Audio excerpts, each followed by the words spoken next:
Hello and welcome to this week's episode of America's Voices. Joining our call today with our resident Republicans and Democrats is Kristina Irwin, running for LA City Council, and Dr. Naya Lekht, specializing in Antisemitic Studies and critical race theory. We get into two lively discussions, the first one all about teachers' unions and why 500,000 students in Los Angeles can still not return to school. We then get into a very candid discussion on critical race theory, Marxism. Is it really an issue? What kind of impact does it have on minorities across the board? Let's get into it. Hi, everyone. Welcome to episode 7 of America's Voices, where we're bringing Americans together from across the political spectrum to go underneath the headlines and talk about what really matters today. It's my answer to the polarization that this country is met with. We see perpetuated echo chambers, so it's time to have some real honest grassroots dialogue because perhaps we can find some common ground. The subjects we are going to be speaking today are the teachers' unions and why over 500,000 children in LAUSD are still not back to school yet, as well as the new ethnic studies course that is part of the new anti-racist curriculum that is trying to be enforced upon LAUSD, and why the Jewish community and and a lot of the supporters of the Jewish community are not happy about it, and what we can do before the March 18th deadline. So we have some very special guests joining us today. My name is Daniela Bloom, and let's introduce ourselves, what our political affiliation is, and jump right into the topics. So Mark, please introduce yourself. I'm Dr. Mark Lipp, and I am a Republican. Awesome. David. My name is David, and I am a Democrat. Naya. Dr. Naya. My name is... Oh, that's fine. That's fine. I only see 4 blocks, so I thought you were talking to me. Okay. My name is Joel Patrick, and I currently don't feel like I have a political affiliation. Okay. But I'm center-leaning right. Yes. Okay. We will take that. Thank you so much for being here. Dr. Naya. Oh, doctor. I'm Naya. Not doctor. Okay. And I am a Republican. Thank you for coming. Kristina. Hi, I'm Kristina Irwin. As you know, I'm running for Los Angeles City Council, District 5, which is Paul Koretz's seat. He's been termed out, and Okay. it's not partisan. So I am a people person on speaking on the issues. Fantastic. And more on that later. And Daniel. Yes, Daniel Greenberg. I am far left of left. Far left of left. Well, we want to make sure we are all covered this evening. It looks like we are. Okay, so let's get into it. Let's talk a little bit about the reality of what's happening with the unions. And that was a recent deal was finally struck. Although if you looked into the details of it, it really does not make much sense at all. For those of you who don't know, who are listening, California has finally struck a deal that in the end of April, children can return, but part of the day, either morning or afternoons. But there is still an option to stay at home to do distance learning there. In its article, it states that advisory teachers would have their own schedule of classes, which they would conduct from school, but not necessarily to the students in front of them. To avoid mutual distractions, students will be provided with noise cancellation headsets. There's also over an hour of cleaning in between morning and afternoon classes. And there's a lot of concern here. One of the comments that kind of captures a lot of the sentiment from a teacher is not enough information, but this agreement doesn't look doable. As a secondary counselor, I don't know how anyone thinks a teacher can supervise a group of students who are Zooming with their teachers while simultaneously teaching their classes via Zoom. How are parents who work supposed to pick up and drop off kids for a 3-hour shift? Who is teaching the elementary kids at home when the teachers are teaching them in person? Juggling, reinventing instructions for teachers. And to top it all off, LAUSD is pushing testing I hope all parents exert their right to opt their children out of testing so time is spent on instruction and learning. The CDC says that a vaccine is not required to open schools. They recommend schools should be open.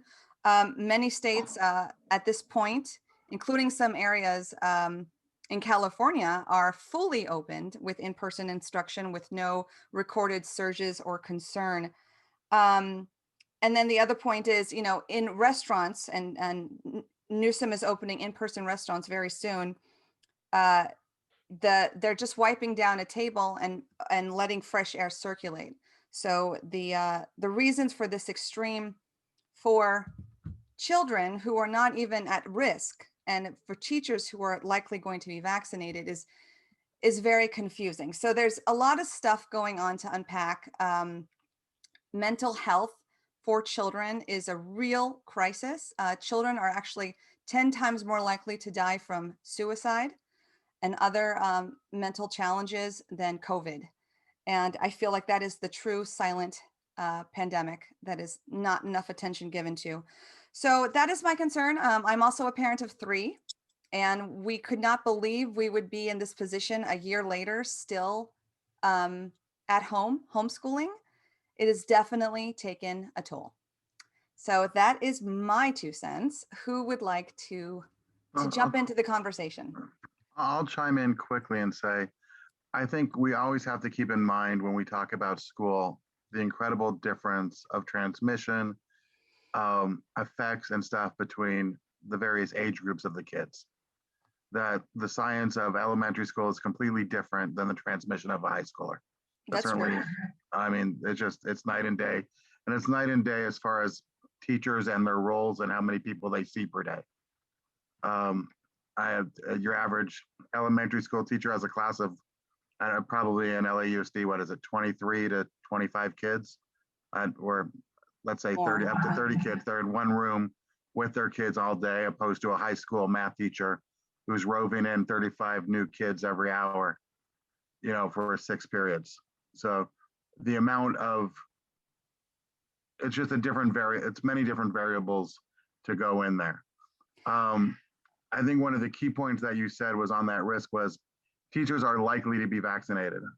That big likely is a big difference between is vaccinated, has had the time to get vaccinated, or we're asking them to go put themselves at risk. Even if it's low, it's greater risk to be there than to be at home. And is that, why can't we wait? They just prioritized LAUSD teachers to be more expedient on vaccines, and they probably should have done that earlier to give kids back. I mean, that's a different fault, but why force teachers to teach if they're not vaccinated? Well, I mean, first of all, I'm not an expert in this field, but I'm talking not just for April 19th. I'm talking about children not going back to full in-person instruction even in August, which is several months from now. I can give you real numbers because Thank you, Mark. my daughter we live in Las Vegas, and my daughter she's 8 years old, and my almost oldest daughter, I guess the third of 5 kids, is also a school teacher here in Las Vegas. My daughter went to summer camp last year, June through August. No cases of COVID reported, and that was for 8th grade and down. None, zero, nada. A couple of parents got it. Kids were tested. Nobody had COVID. This year, we have been in school since August. Not one shutdown from K through 8. They did clear one class once, 5th grade, because there was a case of COVID with parents and they sent everybody home. Kids turned out negative. Not one teacher has caught COVID in the school. And those teachers range anywhere from the youngest is probably my stepdaughter at 23, all the way up to some of the rabbis who are 65, 68 years old. Mark, how many kids are in the school? Well, between K through 8, a little over 400. My daughter's class is 17 kids, and there's a teacher and a teacher's assistant. Now, what they've done is obviously they are in their desks. They have PE, by the way. They've been playing soccer. They have been playing kickball. They have been playing dodgeball. They have been doing all the normal things. The only abnormal thing is they cannot share lunches. They have to wash their hands more frequently before lunch, after lunch. The teachers all take them. There is a little bit more cleanliness, but I'm going to tell you, except at 6th, 7th, and 8th grade, they have to wear masks. 5th grade and down, no masks. My daughter's in 3rd. So since that's anecdotal, I'll give you anecdotal. I'm up in Tacoma. My kids are in school with 700 kids, K through 12. We've had 4 instances, 3 of them in the elementary, 2 of them in the elementary school, or 2 or 3 in the elementary school.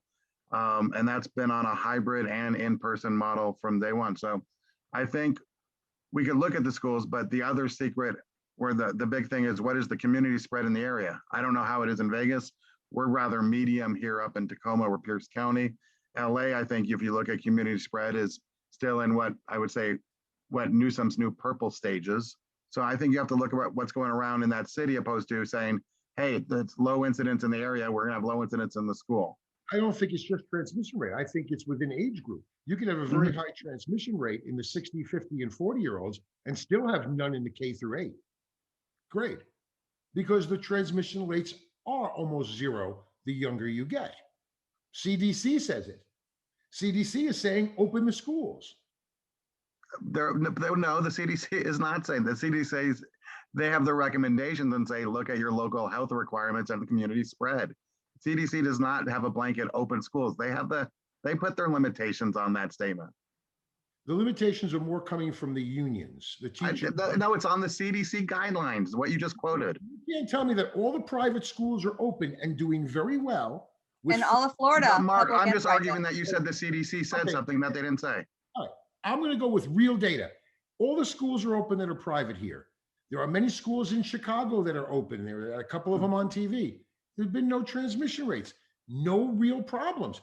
We've been doing this when Governor Sisolak had stayed in emergency status and slowing down and shutting down 50%, 25%. The school was still going. The school was still going. We have the highest suicide rate of kids in Nevada because the schools are closed. You want to keep that up? Mental health is up. Overdoses are up. Keep it up. You're destroying a generation of kids. I refuse to let mine. If she went to school and got COVID and gave it to me, so be it. That's God's will, okay? But I am not going to destroy my child because she can't go to school. We're afraid. I'm sorry, go ahead. I just said because we're afraid. I'm not afraid. I did something very interesting, and I explained this to Daniela. We had the pleasure of having Daniela out here for a weekend a few weeks ago. And we actually had dinner with over 10 people, and nobody reported us. And my daughter has never been afraid because we made this kind of like the movie The Pianist. We literally made it like this was not going on. We went to Red Rock in the mountains for dinner. We went to lunch when this was the worst, over at Valley of Fire. She learned to roller skate. She learned to do all these different things. Every week we had activities. My daughter was never afraid. So that when she went back to school, she wasn't afraid. And she was actually a life coach for the kids who were afraid in her class. We're destroying a generation. We're making them fearful of everything. Yes. Yeah, I agree with you. And so when I was saying afraid, I'm basically saying, you know, everyone is pointing to all these different reasons why we shouldn't be going to school and pointing to all kinds of numbers and statistics, when eventually we just need to get back to living again. And that's not happening because people are afraid. I thank God for people like you who aren't afraid. And when this was happening, decided, you know what, I'm going to treat your daughter, your granddaughter, whoever that is, like this isn't happening. And we're still going to go out and do stuff because people have to live. And no one is thinking about the damage that this is doing to the psyche of children who are in their developmental years. Imagine the way this is going to imprint children as it is. Hold on, let me finish what I'm saying. Let Joel finish. People as it is, when they become adults, they have a hard time socializing and connecting with people. Now imagine this generation of children who are having it imprinted on their psyche to separate and to isolate and to not touch. This is going to translate into their adult years. So at some point, people have to stop being afraid and just get back to school. It's simple. Transmission rates aren't high for, elementary school kids and even high school kids. Yes. So that we could have that debate any day of the week. The question is, what has changed today? And that is the union change. Because that, with your argument, Joel, and your argument, Mark, we could have had in November. We could have had last September. We could have had in April. It has nothing to do with the union's decision on how they're reopening, right? I mean, that you're making the argument that it's irrelevant. Whatever is, it's irrelevant. Any techniques we're saving. So the question is, given this change, what's the difference of now? Of course, you're going to say open 2 months ago. But my point is, hey, if the vaccine's coming and it's going to be a lot safer, why is their psyche going to be that much more ruined over the next 4 weeks? Yes. And you're thinking it's going to be...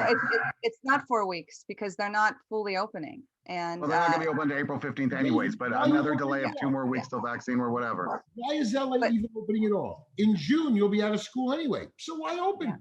Yeah. But David, it is not the vaccine. There is other issues at play.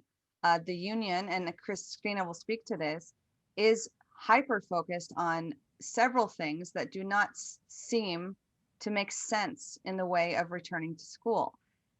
They want, specific funding for extra sanitation measures, but more concerningly, the president herself has made very concerning statements about it's really structural white supremacy that she wants to address, and making this a political issue, making this a race issue with Black and brown communities compared to the white.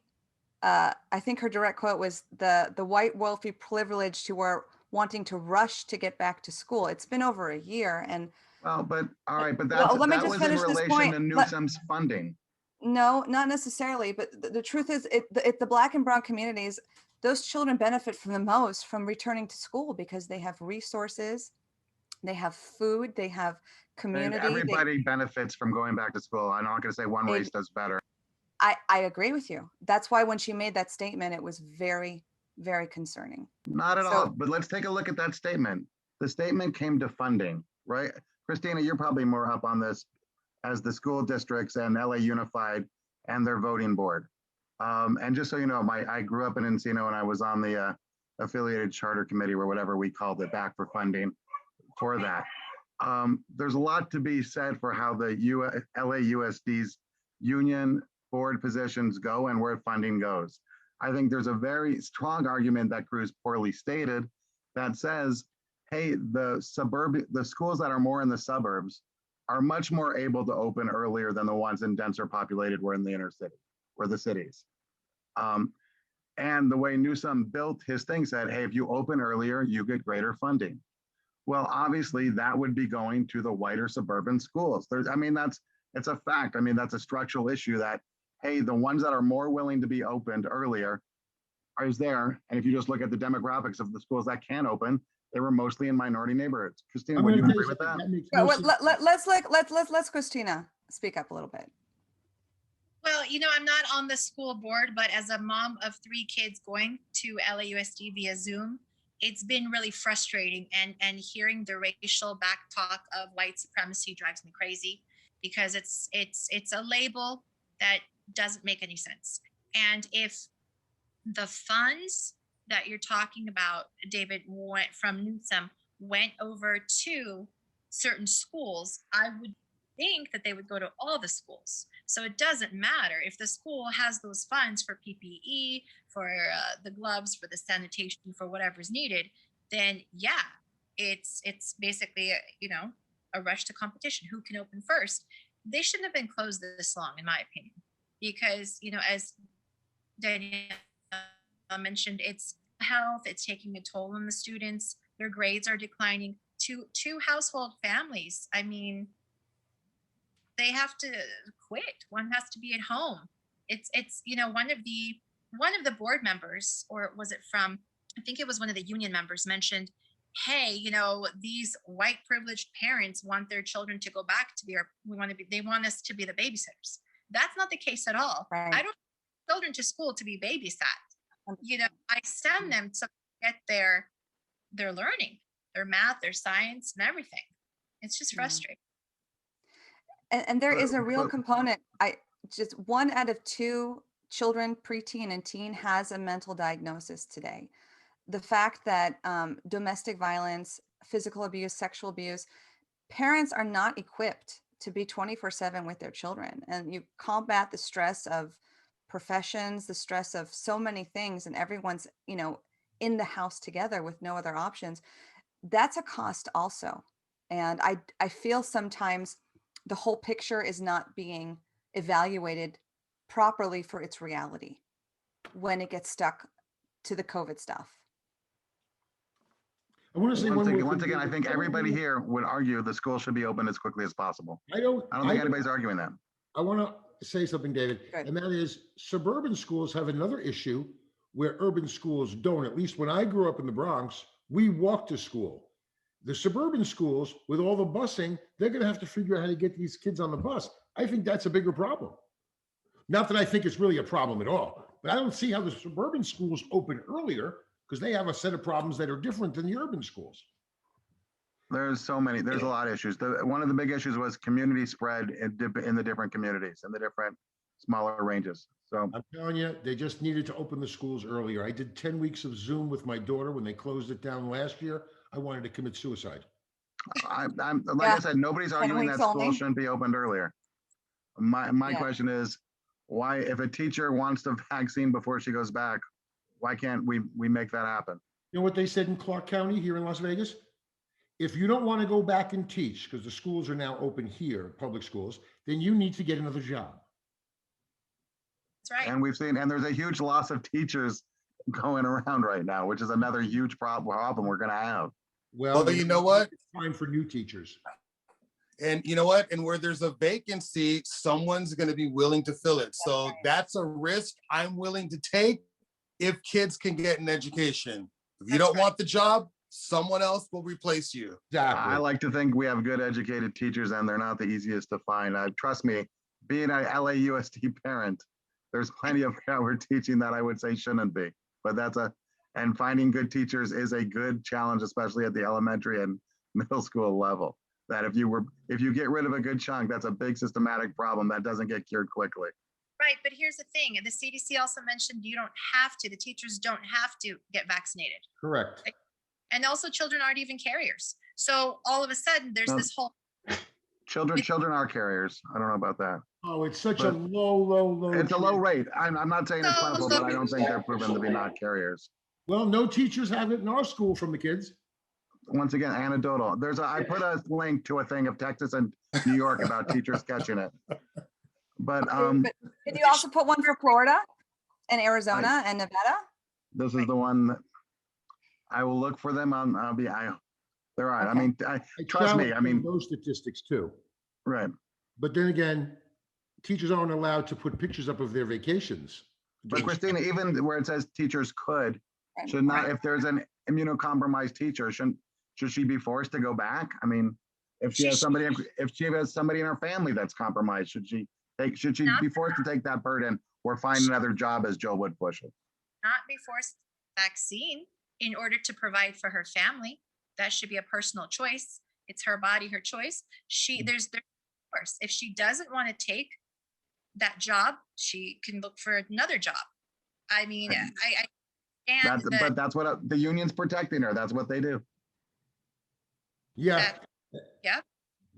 Exactly. And that's a big problem. The union has become way too powerful. It has a monopoly over 500,000 students. And LAUSD is too powerful. I mean, Kristina, break that up. Yes, 100% break it up. Yeah, that would be definitely. Thank you. Sure, they're too. Second largest school district in the country. It's absurd. Mm-hmm. Yeah, it's absurd. I want to hear from Naya and Daniel if you guys have something to say about this. Well, I have so much to say about this, but I'm here more to give my perspective on ethnic studies. But so number one, my cousin is a fascinating litigator, amazing lawyer for the Freedom Foundation, and they are putting together a complaint against California LA schools and unions. So if anybody's interested in joining as a plaintiff, she is putting together a massive list of parents, and they are basically going at it from the perspective of students with emotional and psychological prior, let's say, where new things actually are starting to pop up. Look, yes, I'm a mother. I'm very frustrated. I believe schools should be open. I do not think that we should be making mandating law based on minorities like teachers with preconceptions. That's, you know, these are outliers, and that we should not, our laws should not be for outliers, but for the mainstream. That's how policy, I think, should be made. Well, I'm saying that policy should be dictated not by minority cases, but by the majority.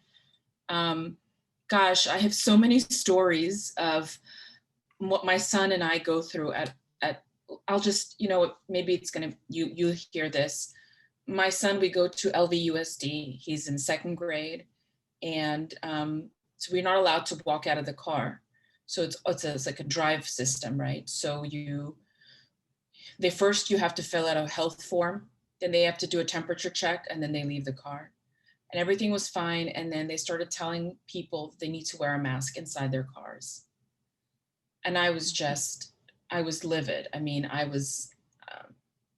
refused this.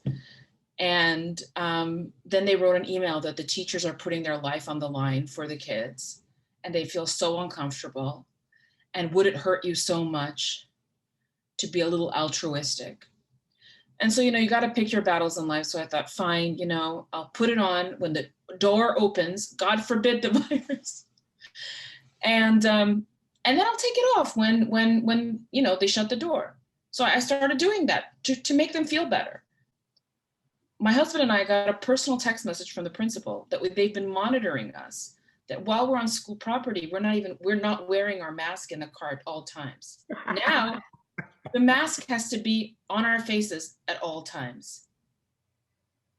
That they don't feel comfortable with my son going to school. Oh, God. Wow. The moment I get on a street called Liberty Canyon, she said, please put on your mask. That's outrageous. Mask Nazis. That's insane. It is completely insane. It is completely insane.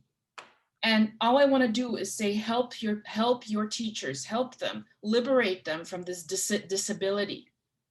Please. Yeah, and people are, you know, there is so much fear, like Joel was saying, that people really are so They're afraid. They really are afraid. So afraid. They truly, genuinely are. It's a new disease. Just, it's called COVID derangement syndrome. To be fair, 500,000 dead. Oh, here we go. People die. You're right. People die. You're right. They are. You're right. That's why. And no more dead this year than there were last year. Exactly. That was my point. There's excess death. Most of those, David, be careful. Most of those were caused by Cuomo and Whitmer. Be careful. That's about right. You can minimize the deaths all you want. I know plenty of people who've lost loved ones, family members. God bless you guys if you haven't. I'm not going to minimize the deaths caused by this disease. We all have. I'm not minimizing it. My point was to what Joel was saying is that there will always be death, whether it's the flu, and we have a vaccine now. We are not in the same place we were. And when people get the vaccine, we could talk about it. What are we at 10% nationwide right now? Well, I mean, the most vulnerable have been vaccinated, and that's no. That is not true. I'm not. Hey, I got comorbidities. I'm over 50. I'm still a month away. Now, people, there's trust me, if you put a line up and say free vaccines, there'll be a full line because people want it and need it, and they cannot get it right now. It is rolling out, but we are not there. We're David, close. the problem David, is, I promise you this, David, I'm 65. I'm eligible. I'll give you my vaccine. not everyone. Say that is again? choosing to I get said the I am vaccine. 65 years old and I'm willing to give David my vaccine. He's more afraid than I am. Go to Vegas. 100%. There's Yeah. no doubt. Hey, But David, We're not Wait, taking hold on. into account the people that are just not going to get the vaccine. Because I know plenty of elderly people that are not going to do it. So, I mean, what are we waiting for? Because, I mean, there's a lot of elderly people are afraid to get it. I just want to say this point, David, it's not just the vaccine though.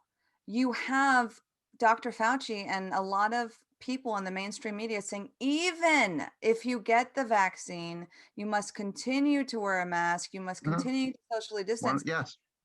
That's concerning to me. That's concerning to me. That's part of the disease. I mean, hey, that's part of the thing. It's part of the COVID fear-mongering disease. No, it's the fact that if you have a vaccine, it doesn't affect you. You could still spread it. So it's still taking care of other people. It's respecting your fellow person. Out of curiosity, when does it end? Do we wear it forever? It's never going to end. It's not. It's not. I will say, once we get it, once we have treatments, once it won't kill us.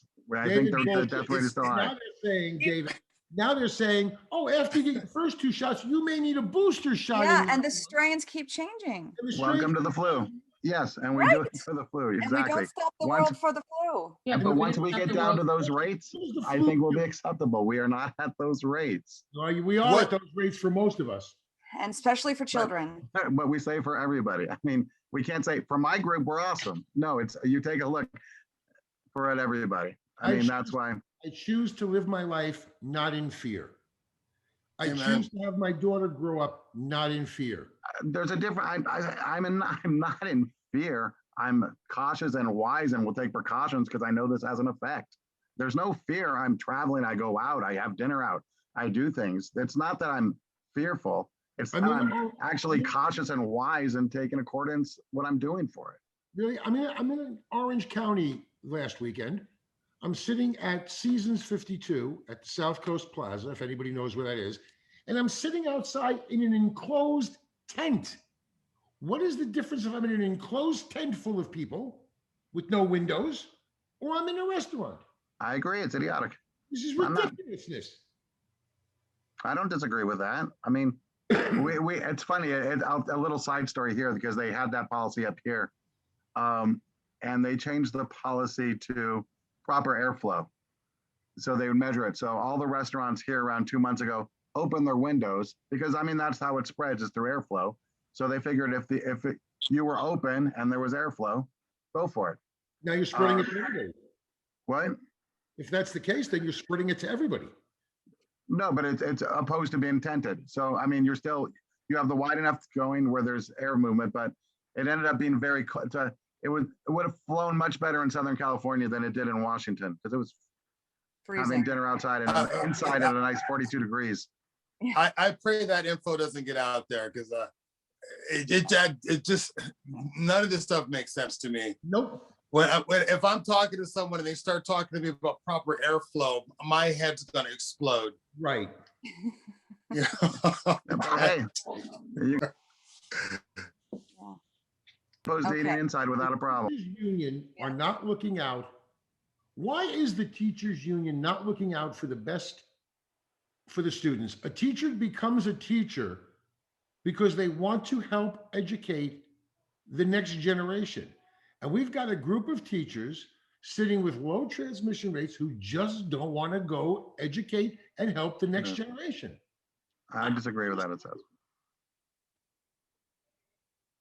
Why do you disagree? Because once again, I think that if the teachers were vaccinated and then say, hey, you don't want to go back and we have all the precautions, we have the air conditioning, we've done everything, by all means, go.